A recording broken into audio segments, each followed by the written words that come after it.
Manuel Hale es quien va a hablar en representación de Nuevas Fronteras.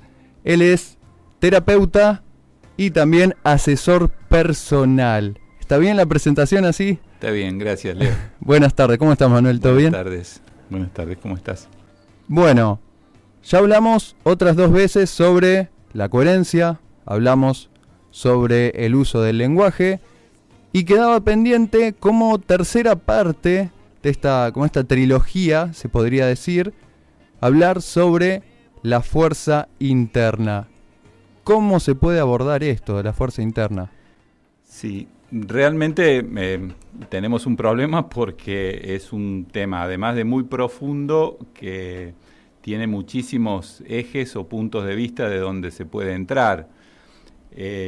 Nosotros lo pusimos como parte de esta trilogía, como te decía el primer día, de los 3 ejes desde donde en Nuevas Fronteras intentamos tener presente todo el tiempo en lo que hacemos, en lo que discutimos. Recordarás que hablábamos de que nuestra propuesta es un crecimiento personal en función de la transformación social. O sea, nosotros no entendemos que alguien... Primero, entendemos que vivir es crecer, que es imposible sentir que la vida tiene sentido si uno no va como progresando en su trabajo interior, en su desarrollo, en su autoconocimiento.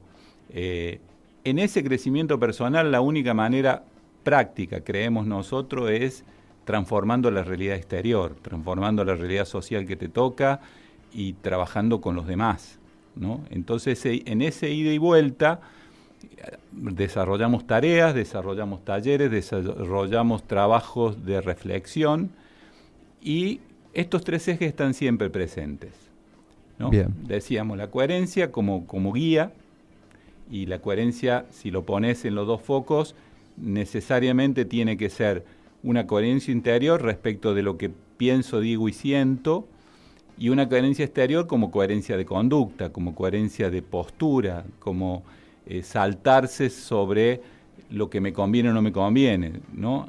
Si es justo, lo llevo a cabo o lo apoyo, no me importa si en este caso no me convenga, ¿no? Uh-huh. Esa era la coherencia. Después utilizábamos el tema de la transformación, la utilización del lenguaje, porque es la herramienta clave desde donde nos comunicamos los seres humanos y desde donde se manipula a los seres humanos. Entonces el trabajo sobre el lenguaje es un trabajo esencial de clarificación, de crecimiento en el sentido de entender qué me están diciendo y hacia dónde van con lo que están diciendo o hacia dónde me quieren llevar con lo que me están diciendo, ¿no? Sí. Y después nos quedaba la fuerza interna, que me parece que es la base donde se tienen que asentar las otras 2. Es imposible un proyecto que valga la pena, que merezca el nombre de transformador o un proyecto que se pueda valorar como algo positivo sin grandeza. Grandeza interior. Grandeza en todo sentido, ¿no? Y hoy, si nos ponemos a mirar, es quizás el problema principal de las críticas que hace la gente socialmente. Porque siempre detrás de la crítica hay falta de grandeza. Como dice Rep en una viñeta que tiene en página 12 que me encanta, que suele poner la grandeza y la chiqueza, ¿no? Hay un exceso de chiqueza en esta sociedad. Ahora, ¿dónde está esa chiqueza? ¿En qué se fundamenta?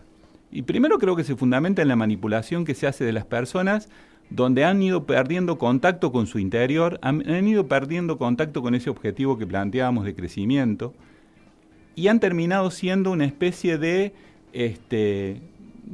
máquina de consumir.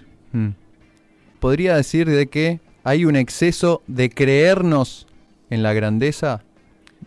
Yo creo que en realidad hay un defecto, te lo plantearía de otro lado. Sí. Hay un defecto de fuerza interior, un defecto de fuerza interna, que hace que terminemos siendo sujetos pasivos de la manipulación. Uh-huh. Y en esa manipulación, compensatoriamente, tenemos que terminar creyendo que somos grandes desde la ilusión. Uh-huh. ¿No?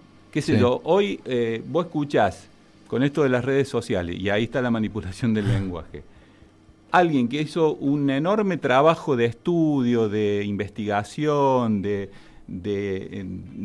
experimentación sobre algún tema, lo trae, lo propone, y si rompe con los cánones normales, de pronto aparece un estúpido diciendo, yo no estoy de acuerdo, sin ningún otro tipo de fundamento, y lo pone al mismo nivel de discusión. Ese estúpido que cree que tiene derecho a decir eso sin dar ningún otro argumento, cree que es grande. Cree que es tan grande como el otro tipo que se peló las pestañas estudiando y buscando un tema que puede ser útil a los demás. Claro, y bueno, tal vez la otra persona no se crea grande.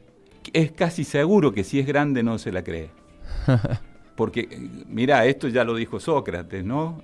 No, Sócrates o Platón, no sé a quién se le adjudicaba esto de solo sé que no sé nada. Sí, o sea, Sócrates. Desde allá viene que cuando un tipo sabe algo se empieza a dar cuenta de sus limitaciones. Solo el tonto que no sabe nada cree que sabe todo, o puede creerse que sabe algo. Bueno, de esa grandeza me parece que es interesante utilizarla todo el tiempo como un eje de reflexión. Después está la otra, que es cuando vos ya te propones trabajar con esa grandeza. Uh-huh.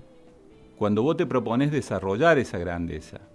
Esta mañana escuchaba a un tipo que hace una columna justamente en un programa que yo escucho bastante, que se llama Pablo Sigismondi, que yo lo admiro mucho, me parece un tipo muy interesante, no sé qué profesión tiene, pero debe ser sociólogo o algo así, pero a su vez es un tipo que ha recorrido el mundo, conociendo gente, conociendo los conflictos, interiorizándose, entonces tiene miles de anécdotas muy interesantes. Este tipo contaba en su columna de hoy que la semana pasada fue a visitar a Milagros Salas y hablaba de la situación en la que está, en la situación en la que la van como intentando debilitar y la forma en que se debe sentir al sentirse abandonada absolutamente, uh-huh. Incluso hasta por mucho de la gente que la seguía a ella en el momento que tenía cierto poder, ¿no? Y él lo comparaba con una vez que en uno de sus viajes lo detuvieron por unas horas en Pakistán y el colectivo de donde lo bajaron se fue y lo dejaron absolutamente solo, digamos, sin ningún tipo de respaldo, en una situación de extrema vulnerabilidad. Él contaba lo que te pasa por dentro, la forma sí. en que te derrumbás por dentro. Te desorientás. Absolutamente. También. Y lo comparaba con Milagros Salas. Y decía que él no podía entender, él estuvo algunas horas y prácticamente casi se muere, digamos, de ese derrumbe interno, y ella lleva casi 1000 días. Y yo, conversando con la persona que estaba en ese momento, escuchando conmigo, le decía, hay algo que él no está teniendo en cuenta. ¿Qué es? Que cuando vos te preparas para realizar una tarea que sabes que va a molestar al poder, te tenés que ir preparando y trabajando tu fortaleza interna. Y yo supongo que Milagros Salas lo tiene que haber hecho. Y esa es una diferencia fundamental. Pues bueno, si no, es como muy complejo meterse en situaciones de ese tipo sin saber lo que te puede llegar a pasar. ¿No hay un poco de inercia, tal vez? Yo creo que no. Yo creo que necesariamente hay que darse cuenta y empezar a trabajar, desarrollar la fortaleza. Y ahí aparece el tema de la fortaleza interna como aspiración, como trabajo. Es posible y es necesario ponerse a hacerlo en desarrollar la fortaleza interna. Y yo creo que esta sociedad necesita, cada uno en su lugar, en su nivel de responsabilidad, en su nivel de exposición, necesita empezar a darse cuenta. Yo veo montones de veces, lo veo en mis nietos a veces, la forma en que los van haciendo vulnerables, la forma en que les van saturando los sentidos de manera que después no puedan pararse frente a algo y decirse a sí mismo que no. La forma en que el azúcar, por ejemplo, va ganando su paladar, o la sal, en otros casos. La forma en que empiezan a ser dependientes de las harinas. La forma que empiezan a ser dependientes de las azúcares refinadas. y cuando van siendo más grandes, dependientes del celular, o dependientes de la pantalla, o dependientes de los mensajes externos, o dependientes de la mirada externa, dependiente. Bueno, la fortaleza, la fuerza interna es exactamente lo contrario. Es un avasallamiento multisensorial que termina prohibiendo la capacidad de descubrimiento, la posibilidad de descubrir, porque yo creo que esta fortaleza, esta grandeza de la que hablas, empieza por el descubrimiento. Suena redundante, pero... Empieza por el darse cuenta, como todo proceso de desarrollo empieza por el darse cuenta. Generalmente ese darse cuenta empieza generalmente en una crisis, empieza en un choque contra algo, en un pegarse un frontazo contra el vidrio. Lo ideal sería que, como hacían los antiguos, no tengas que llegar a eso, ¿no? Que estés advertido desde el comienzo. Yo lo traté de hacer con mis hijos con resultados regulares. O sea, no estoy muy decepcionado de eso. No fueron lo que yo quisiera. Lo trato de hacer con mis nietos, a riesgo de que por ahí digan, este viejo me tiene podrido.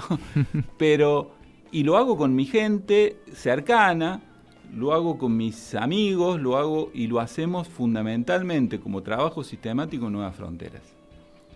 Por eso el desarrollo personal lo ponemos sobre esas tres patas y quizás el central es la fuerza interna. Vos me dirás, o alguien que esté escuchando quizás dirá, bueno, ¿y cómo se hace? ¿De qué manera? Bueno, claro. Primero arrancando por el darse cuenta de la necesidad, porque si yo necesito tener autonomía, si necesito tener poder personal, necesito tener autonomía. En principio. En principio. Si yo no quiero ser preso de la tarifa de gas, necesito saber que debo manejar mis temperaturas corporales quizá de una manera un poquito más sufrida. Y no quejarme solamente de, mirá, no puedo poner el calefactor porque no tengo para pagarlo y tengo frío, con lo cual el frío me va a terminar matando porque se va a convertir en el centro de mi vida. Yo tengo que saber manejar eso. Te doy ese ejemplo como cualquier otro, como frente al azúcar, como frente a la harina, como frente a las pantallas. Yo tengo que poder saber decirme que no y tener cómo sostenerlo. Si quiero poder personal y tener autonomía. Si quiero hacer eso, tengo que empezar a trabajar educando mis sentidos. Claro, que es por donde viene esta dominación. La saturación de los sentidos. Bien. Por otro lado, si hago eso, ¿por qué lo hago? ¿Hacia dónde lo hago? ¿Hasta dónde es lo correcto lo que hago? Y ahí tiene que haber una clara intención. Y cuando digo clara intención, los dos términos son igualmente importantes. La intención es el modo que tiene la conciencia de estar en el mundo. Por lo tanto, si no tengo una intención clara, no tengo conciencia clara. Y cuando digo clara, digo que el trabajo con la intención es clarificarla, porque también hay mucho ruido ahí. Hay mucha gente que jode a otro y después te dice, bueno, era sin intención. Mentira. O quizás era tan... Yo suelo contestar en esos casos, o sea, es la peor intención de todas. Porque si tenías alguna intención de perjudicarme, tenés la posibilidad de reflexionar y ver si lo corregís. Ahora, si no tenías intención, la próxima vez me vas a volver a perjudicar y ni te vas a dar cuenta. Claro. Y la mayoría de la gente vive sin intención, o con montones de intenciones sueltas, dispersas, contradictorias. No, tiene que haber una intención, porque una intención clara, única, que diga por qué estoy acá, hacia dónde voy y cuáles son mis posibilidades. Ese es el segundo paso, además de educar mis sentidos. ¿Y hay un tercero? Hay un tercero, que es entrenar la atención. La atención es la linterna mágica que me permite discriminar. Hacer foco. Exactamente. No solo hacer foco, sino poder saber lo que me acerca o lo que me aleja de mis objetivos. Poder saber cuáles son las intenciones de los otros. Poder darme cuenta, porque de última el mundo es una guerra de intenciones. Si cada uno tiene su intención, no todos vamos en el mismo camino. Y a veces quizá tu intención, sin que sea mala, se cruza con la mía en sentido contrario. Y yo tengo que saber discriminar eso para poder después decirte a vos cuál es el rango de acuerdos que podemos tener en ese campo para no chocar, por ejemplo. O para saber que vamos a chocar y en todo caso ir a menor velocidad, qué sé yo. ¿Se puede aplicar la coherencia en la intención? Absolutamente. Es una forma son inherentes. O sea, la primera, si querés, el A del ABC de la intención es la coherencia. O sea, en mi intención la primera es ser coherente. Y como decíamos aquella vez, ser coherente significa darme cuenta que a veces lo que tengo que hacer no me conviene hacerlo. O sea, me va a traer consecuencias relativamente negativas. Para eso tengo que tener mis sentidos entrenados. Para eso tengo que tener mi atención atenta, valga la redundancia. Y para eso tengo que ser fuerte. Para eso tengo que ser fuerte. O sea, si te pones a ver, es un combo que no puede estar uno sin el otro o sin los otros. Pero que todo el tiempo se ponen a prueba. Absolutamente. O sea, justamente esto, los intereses y las intenciones son las que ponen a prueba tu coherencia, la mía, la de quien nos está escuchando.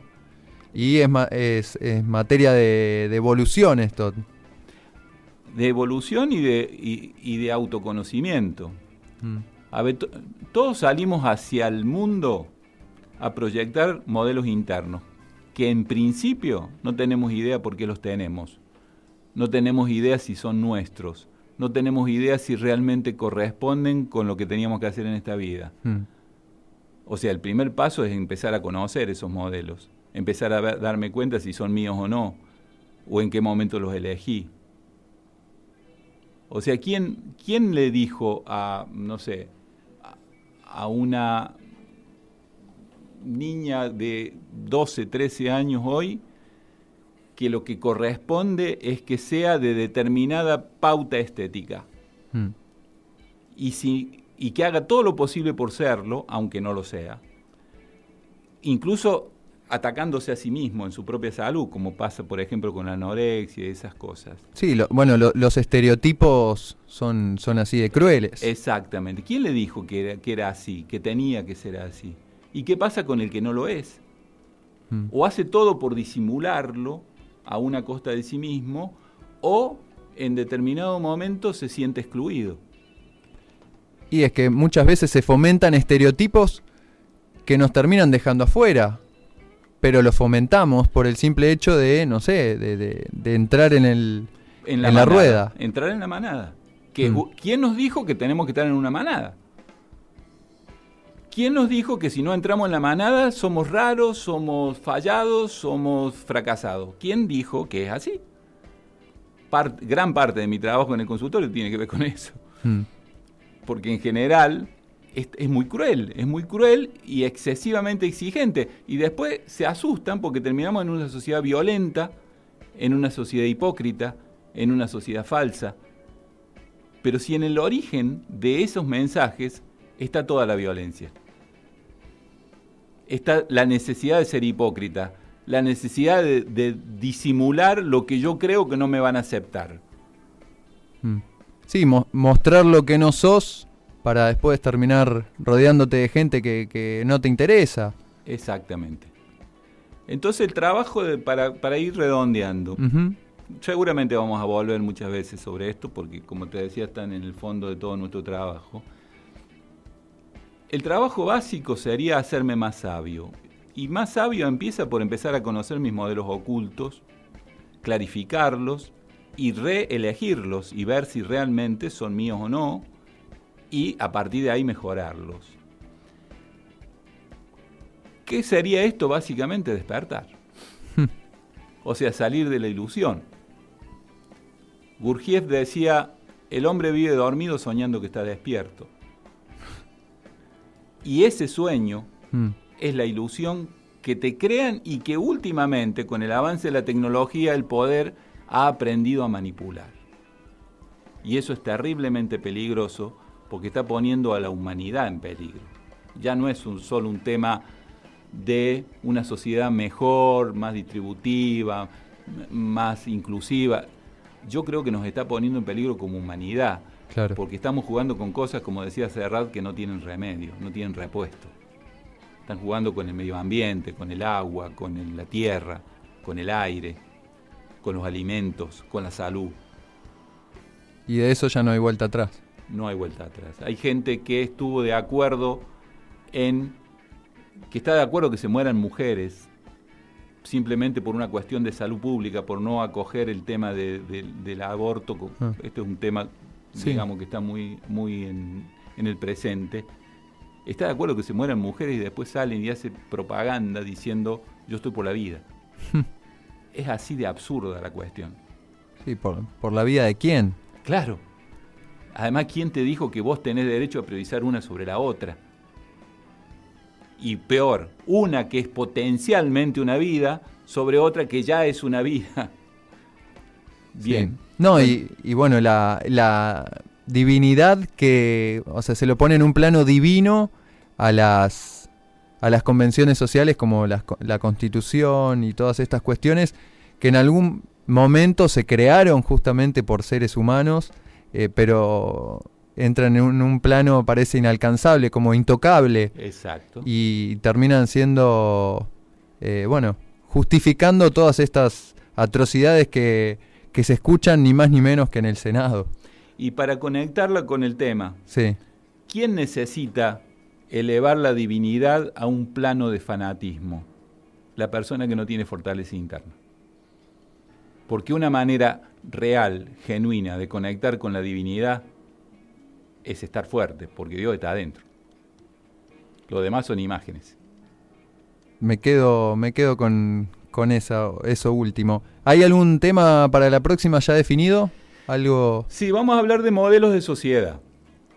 Vamos a hablar de grandes modelos de sociedad, de los que se van confrontando, ¿no? Los que van a favor de la vida en serio, digamos, la vida de todos, la vida en el sentido armónico con la naturaleza, con las demás especies, con la vida en general, y este modelo que se llama capitalismo salvaje, que es absolutamente antivida.